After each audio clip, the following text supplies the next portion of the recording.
The unwanted companion. Ethan Carter's body ached as he stumbled through the thick, dark forest. His ship had crashed hours ago, leaving him stranded on this alien planet. His head throbbed, his leg was bleeding, and his supplies were gone. The sky above was a deep purple, and the two moons cast long, eerie shadows across the twisted trees. The air was heavy, filled with the scent of damp soil, and something strange, something wrong. He wasn't alone.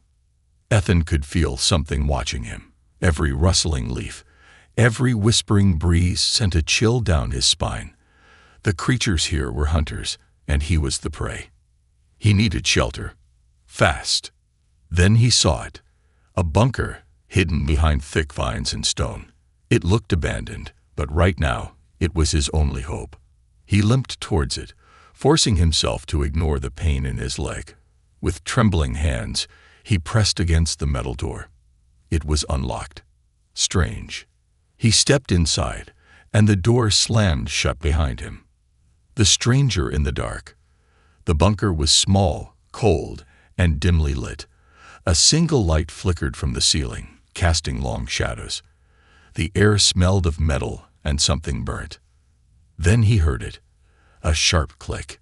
Ethan turned, and his breath caught in his throat. A tall alien woman stood at the far end of the room, her hand resting on a weapon strapped to her belt. Her skin was a deep shade of blue, with dark markings running across her arms and face. Her eyes, bright, golden, and piercing, locked onto his. She didn't move. She didn't blink. Ethan raised his hand slowly. "I don't want trouble." The woman tilted her head slightly, studying him like a predator sizing up its prey. Her expression was unreadable, but her muscles were tense, ready to strike. "You are not welcome here," she said, her voice cold and sharp. Ethan swallowed hard. "Look, I just need a place to rest. I'll leave in the morning." She didn't respond. Instead, she reached for a knife and pulled it free, the blade gleaming in the dim light. Ethan's heart pounded. She's going to kill me. Then, to his surprise, she turned the knife around and stabbed it into the table between them. "Survive the night," she said slowly, "or go outside and die." Ethan hesitated. He had no choice. Outside, the creatures were hunting. In here, at least he had a chance. "Fine," he muttered. "I'll stay." She nodded once and turned away, as if he no longer mattered. A bunker too small. The bunker had only one bed. Ethan stared at it. The alien woman, who still hadn't told him her name, was already lying down, her back to him. "Where do I sleep?" Ethan asked. She didn't answer. "Seriously, you expect me to sleep on the floor?" "Nothing." Ethan let out a sigh and sat down against the cold wall. His leg throbbed, his muscles ached, but at least he was alive. Minutes passed, then hours. The room was silent except for the low hum of the bunker's energy core. Ethan shifted uncomfortably. The floor was hard, and the cold was creeping into his bones. He looked at the bed again. There was more than enough space for two people. He hesitated. No, bad idea. But his body screamed for rest. Carefully, he stood up and took slow steps toward the bed. The woman didn't move. Maybe she was asleep. Ethan lay down on the very edge of the bed, barely breathing. The mattress was stiff, but infinitely better than the floor. Silence. For the first time since crashing on this planet, Ethan felt a moment of relief. Then something cold touched his throat. The ultimatum. Ethan barely slept. Every time his body relaxed, his mind screamed warnings. The alien woman, as he had overheard from a faint recording inside the bunker, was dangerous. She had kept the knife close, always within reach. The bunker remained eerily silent except for the hum of the energy core, but outside, the storm raged. The wind howled like a dying beast, and distant screeches echoed through the forest. Something was hunting. Something big. Ethan exhaled slowly, careful not to move too much. Ira's words still echoed in his mind. Move too much, and I'll slit your throat. She hadn't killed him yet. That was a good sign, but he wasn't sure how much longer that would last. Morning tension. When Ethan finally opened his eyes, a dull red light filled the bunker. It wasn't sunlight, just the emergency glow of the bunker's failing power system. Zara was already awake, standing near the bunker's only table, sharpening her knife. She hadn't taken her eyes off him. Ethan sat up slowly, wincing as pain shot through his leg. His bandage was stained with dried blood. "You need medical supplies," Zara said without emotion. Ethan rubbed his temple. "Yeah, thanks. Too bad I left my first aid kit in my burning ship." She continued sharpening the blade, as if his survival wasn't her concern. "There is a supply cache," she said finally, "but it is not safe." Ethan's stomach twisted. Of course, nothing here was safe. "What's the problem?" he asked. Zara finally looked at him, her golden eyes sharp. "The Shalarax." Ethan frowned. "Shal? What?" "Predators," she said, voice quiet but firm. "They hunt at night, drawn to weakness." Ethan swallowed hard. That explained the sounds outside. "Are they intelligent?" he asked. Zara smirked, but there was no amusement in it. "Intelligent enough to play with their food." Ethan exhaled through his nose. "Great. So let me guess. The supplies are in the middle of Shalarax territory." Zara gave a single nod. "And we need them before nightfall." Ethan sighed, running a hand through his hair. He wasn't in the best condition to fight alien monsters, but he also didn't want to sit here and wait for something worse to find them. "Fine," he muttered.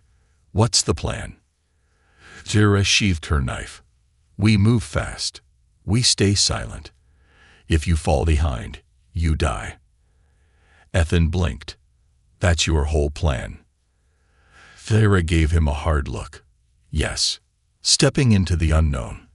They left the bunker just before midday. The storm had passed, leaving behind a heavy mist that clung to the forest like a ghostly shroud. The air was thick with the scent of damp earth, but underneath it was something else. Rot. Ethan tried not to breathe too deeply. He didn't want to know what was decaying nearby. Zara moved ahead, her posture alert, her steps silent.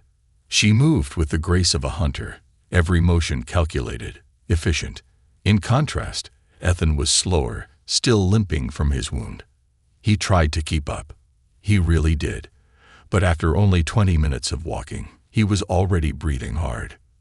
"If you slow us down," Zara said without turning back, "I will leave you." Ethan gritted his teeth. Yeah, I get it." The path ahead was lined with strange, towering plants that pulsed with faint bioluminescence. Their glow was soft, almost hypnotic, but the deeper they walked, the more unnatural the forest felt. The trees here had claw marks, deep jagged grooves carved into the bark, as if something had tried to tear them apart. Ethan's grip on his makeshift staff tightened. "How far is this cache?" he asked. Zara didn't answer. Instead, she suddenly froze, raising a hand. Ethan stopped immediately. His heart pounded. A low, guttural growl rumbled through the mist. Then he saw them. The hunters arrive. Shapes moved between the trees.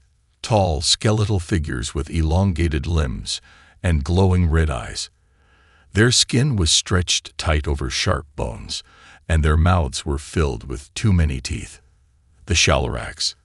Ethan's blood turned to ice. One of them stepped forward, tilting its head as it sniffed the air. Its claws twitched.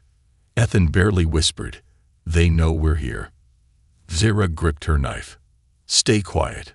Do not run." Ethan didn't argue.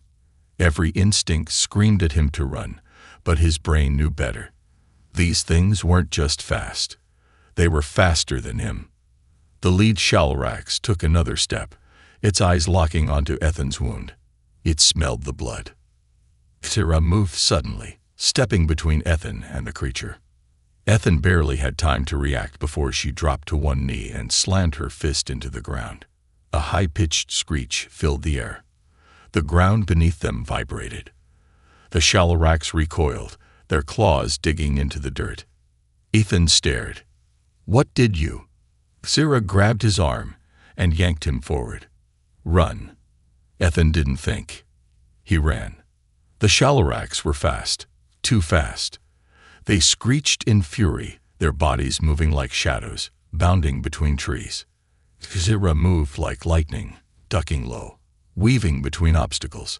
Ethan pushed himself forward, lungs burning, heart pounding. The creatures closed in. Then, suddenly, a drop. Sarah leaped without hesitation, vanishing into the fog below. Ethan barely had time to react before he reached the edge and saw the sheer cliffside below. No time to stop. He jumped. The hunters arrive. The fall. Ethan barely had time to think before his body plunged into the abyss. The cold air rushed past his face, his heart hammering in his chest. The cliffside was nothing but jagged rock and mist. He couldn't see the bottom. He twisted his body midair, arms flailing, searching for something, anything, to slow his fall. Then, impact. He crashed into something thick and elastic, his body bouncing violently before tumbling downward again. More impacts followed. Branches, vines, strange web-like growths that stretched like tendrils from the rock walls. They slowed his descent, but didn't stop it. Finally, water. The icy shock of it knocked the breath from his lungs. He sank deep, the weight of his gear dragging him down. Survive. Move. Now. Ethan kicked, pushing himself toward the surface. His chest burned, his vision blurred. Then, finally, he broke through, gasping for air. The world around him was dark and alien.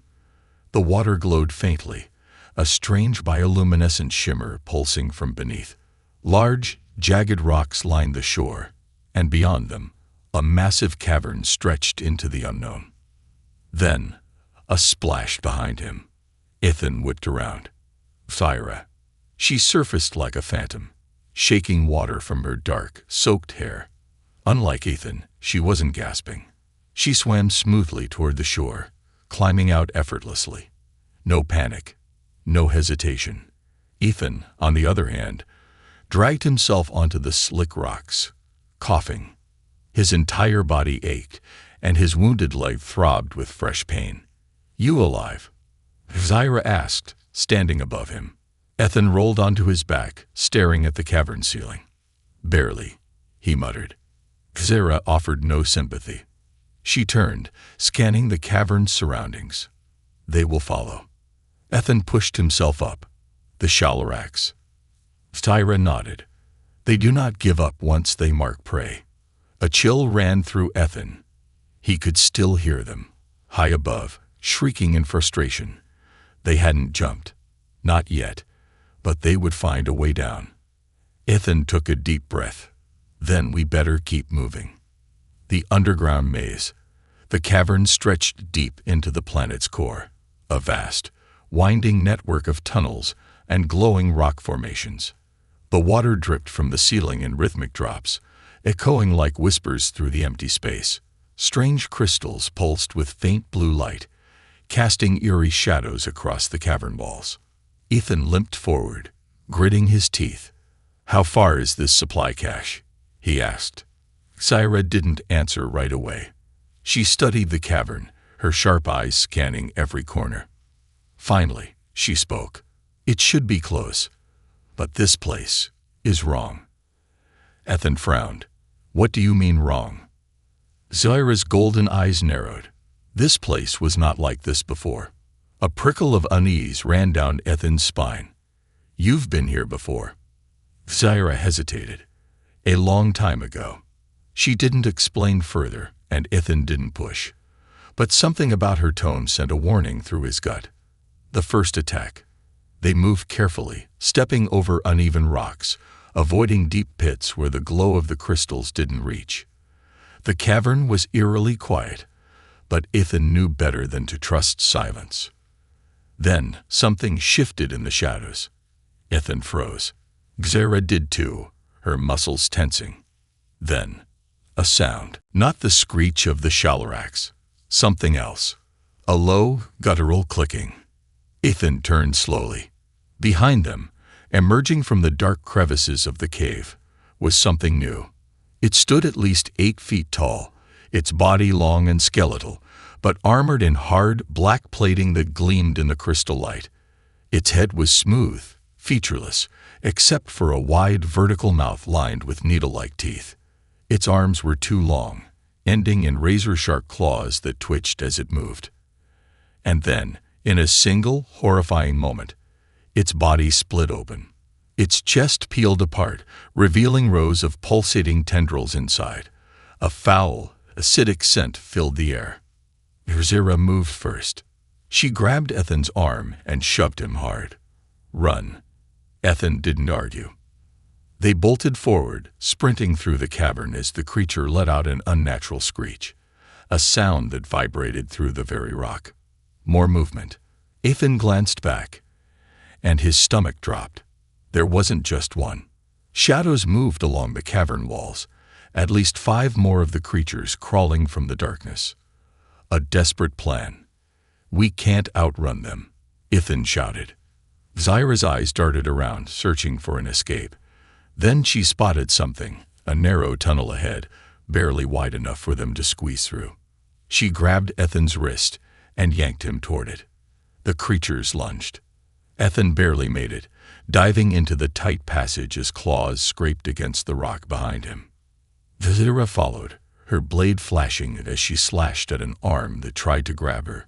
The creature screeched in rage, but the tunnel was too tight for them to follow easily. Ethan and Xera crawled forward, the tunnel narrowing even more. The walls pressed against Ethan's shoulders, the air growing thick and humid. Then the ground disappeared. Ethan tumbled forward, landing hard on cold metal. "Metal?" He groaned, pushing himself up. He wasn't in the cavern anymore. He was in a man-made structure. A dark, abandoned facility, hidden beneath the planet's surface. The forgotten outpost. Xera landed behind him, her expression unreadable. Ethan turned in slow disbelief, his breath coming in short gasps. The place was massive, filled with rusted machinery, dim blinking screens, and half-buried corridors leading into the unknown. Then, something moved. A faint blue light flickered in the distance. A figure stood there, barely visible in the shadows. A human figure. Ethan's breath caught. "That's impossible." Xera's voice was quiet but firm. "No, it is not. The forgotten outpost. The ghost in the dark." Ethan's breath was shallow as he stared at the shadowed figure standing in the distance. The faint blue light flickered across its shape, casting a ghostly glow. It looked human. But that was impossible. This planet was uncharted. No records of human colonies. No mention of settlements. Just an empty world filled with death. Yet, here someone stood. Xera took a slow step forward, her golden eyes locked on the figure. "Stay behind me." Ethan barely had time to respond before the figure moved. A flicker of motion. Too fast, too unnatural. It disappeared into the dark corridor. Ethan swallowed hard. "Did you see that?" Xera didn't answer. She simply followed. Ethan cursed under his breath, but hurried after her, his boots clanking against the rusted floor. The air inside the facility was thick with stagnant decay. Dust floated in the pale blue light of flickering wall panels, some still displaying glitches of old data. This place was dead, but something was still here. The forgotten past. As they moved deeper, Ethan noticed faded symbols on the walls. Terran markings. His heart pounded. This is human tech. Xera ran a gloved hand across one of the panels. "It is older than you." Ethan frowned. "What are you talking about?" She didn't answer. Instead, she pressed a button on the cracked console. A hollow beep echoed through the corridor. Then, a distorted voice crackled to life. "This is Dr. Elias Veran. Last log entry. The outpost is lost. We were never alone. If anyone finds this. Static. Zyra's jaw tightened. Ethan's skin crawled. We were never alone. Something shifted behind them. Ethan spun around, knife ready. But there was nothing. Just the darkened corridor stretching back into the unknown. Zyra exhaled through her nose. We need to move. Ethan hesitated. What the hell happened here? Zyra's expression remained unreadable. The same thing that will happen to us if we waste time. Ethan didn't argue. Something watches. They walked through the abandoned halls, their footsteps the only sound. The walls were scared. Claw marks. Deep gouges in the metal. Something had tried to tear this place apart. Ethan's fingers tightened around his knife. He could feel it now. A presence. Something was watching them. Then, a whisper. Not words. Not human. A clicking sound. Zyra stopped. Ethan froze. The sound came from ahead. In the dim blue light, a shape moved. At first, Ethan thought it was another figure, another survivor. Then the light flickered, and he saw the truth. A creature. Massive. Wrong. Twisted. Its bones stretched beneath cracked, half-metal skin. Its limbs were too long, its head tilted at an unnatural angle. But the worst part, it used to be human. Ethan felt his stomach churn. What the? The creature snapped its head toward them. Then it screamed. The chase begins. The scream shattered the silence. A wail of agony and hunger. The thing moved. Fast. Zyra shoved Ethan aside as it lunged. Its clawed hand slammed into the metal wall, denting it on impact. Ethan barely had time to react before Zyra was already moving, her blade flashing. The creature was fast, but Zyra was faster. She ducked low, slicing at its leg. The blade screeched against metal, sparks flying. The thing did not bleed. Instead, it twisted unnaturally, its body snapping backward as if its spine had no limits, its glowing dead eyes locked onto Ethan. Then it lunged for him. Ethan rolled to the side, barely avoiding the claw that slashed where his head had been. Zyra's voice was sharp. Movie. Ethan didn't need to be told twice. They ran.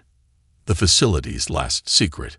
The halls twisted in endless broken corridors, but Zyra moved with purpose. She knew where she was going. Ethan didn't question it. He just followed. The creature shrieked behind them, its footsteps echoing too close. Then, an open doorway. Zyra grabbed Ethan's arm and yanked him inside. The door slammed shut. Silence. Ethan's chest heaved.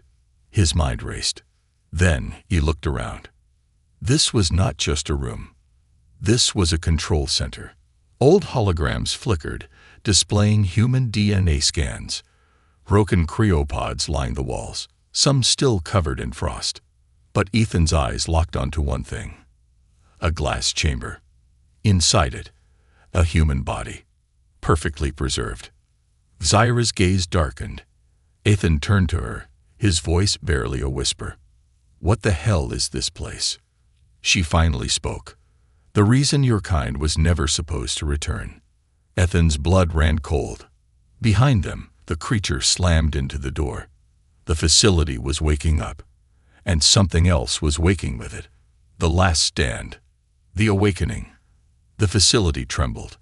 A deep mechanical groan echoed through the abandoned corridors as dormant systems flickered back to life. Emergency lights bathed the walls in crimson, casting long, twisting shadows.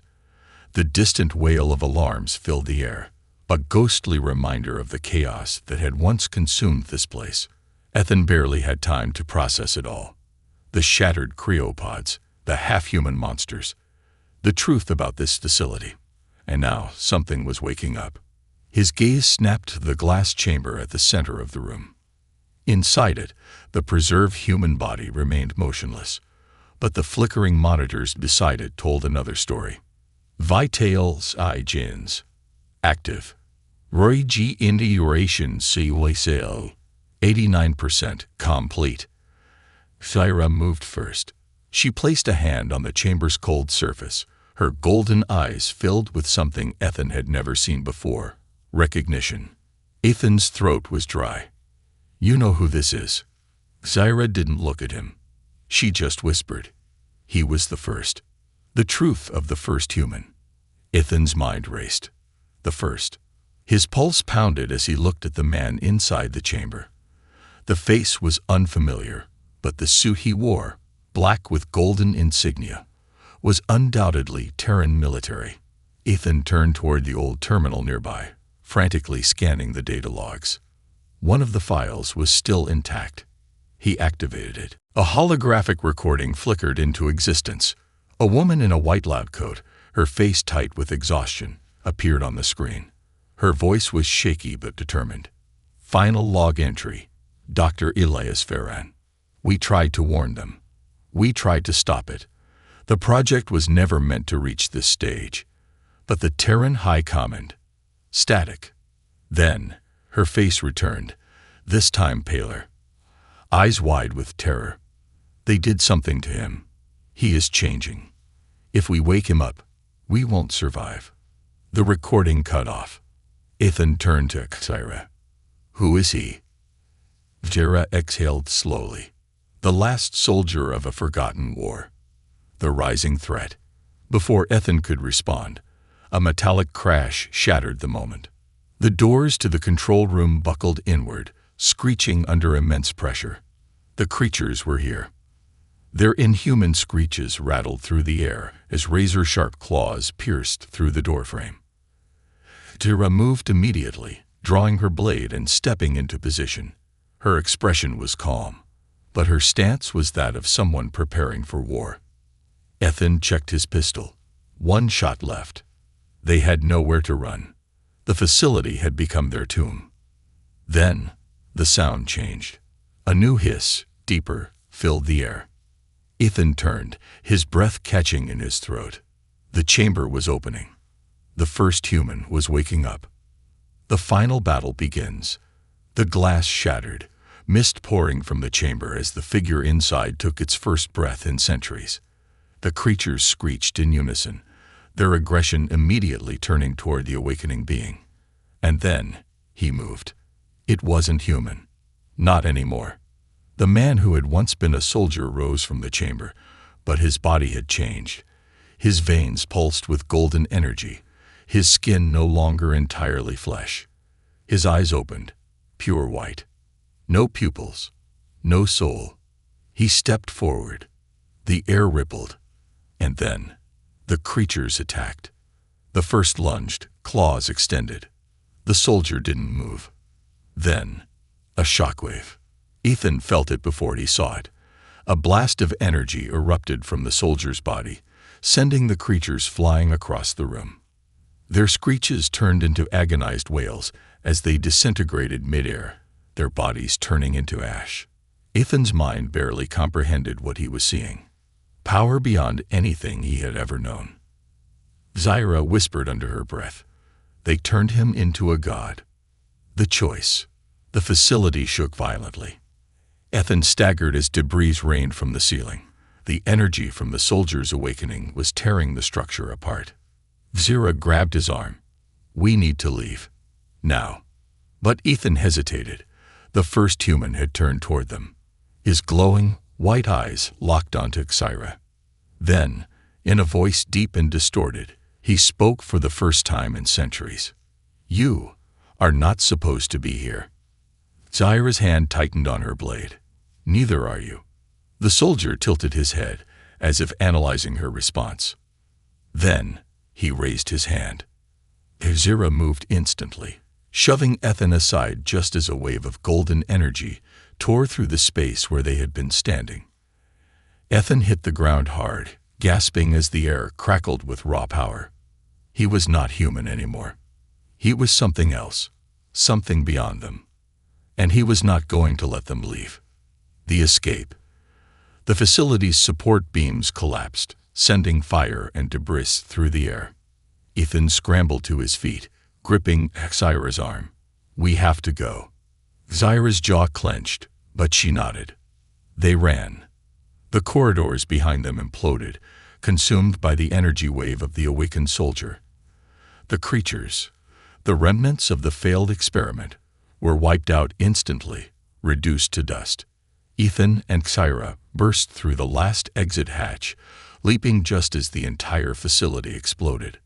The final decision. They landed hard in the jungle, the force of the explosion lighting up the sky behind them. For a long moment, neither of them spoke. The planet was silent once more. Ethan lay on his back, staring up at the twin moons. His heart pounded. His lungs burned. But they were alive. Xyra sat up beside him, looking at the wreckage. It is not over. Ethan exhaled. I know. Because somewhere beneath the rubble, the first human was still alive. And he wasn't done with them yet.